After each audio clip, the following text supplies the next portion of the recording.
Глава АМС Владикавказа Вячеслав Мильзахов провел совещание с ректором Северо-Осетинского государственного университета Аланом Угоевым. На повестке реновация Комсомольского парка, который перешел в распоряжение администрации в июле. В беседе участвовал и начальник управления архитектуры и градостроительства Аслан Караев.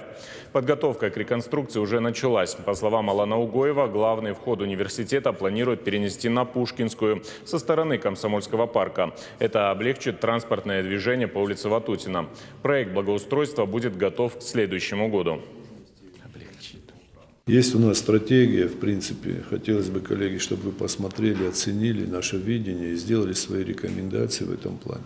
Чтобы мы работали коллегиально в одном направлении. Может быть, проведем общественные слушания, да, чтобы наши горожане сказали, в каком виде быть парку, для чего мы его делаем. То есть свои предложения какие-то внесли. Но обсуждение, мне кажется, надо провести обязательно, потому что это знаковое место для людей. Данное решение о передаче было вызвано тем, что существует федеральная программа поддержки, финансирования по направлению создания комфортной городской среды, где федеральный бюджет финансирует муниципальное образование.